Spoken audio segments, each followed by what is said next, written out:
Eubie's a tough, surviving young lady. I knew something was very special about her from the beginning. I noticed Eubie wasn't lifting her head and doing things that babies would normally do. In the beginning, they gave me the term developmental delay. And then as time would go on, I would get a diagnosis of cerebral palsy. 2012 was a pretty tough year for Eubie. She was hospitalized for 5 months.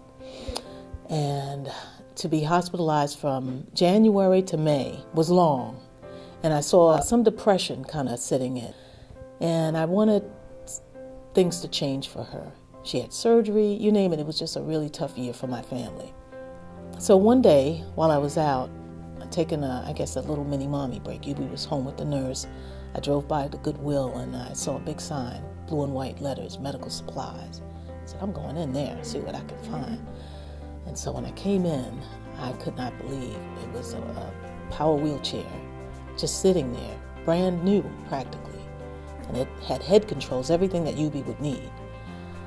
And I remember asking Jason, the gentleman working, I said, is there any way you can hold this chair right here for 20 minutes? I'm going to go get my daughter. And so I ran back home and I got Eubie and I put her in the chair and she test drove it around Goodwill. As a matter of fact, she tried to run Jason over. We were laughing about that. And it was a perfect fit, like a hand in glove. And I just could not believe that the chair was just a blessing to both Eubie and myself. And when you give something like a power chair to Goodwill and then the right person connects with it, it's a blessing for everyone, the giver as well as the receiver.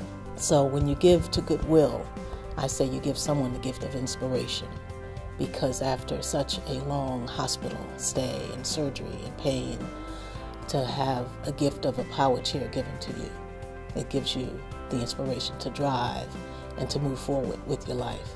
And so I thank Goodwill for that. When you give to Goodwill, you give someone inspiration.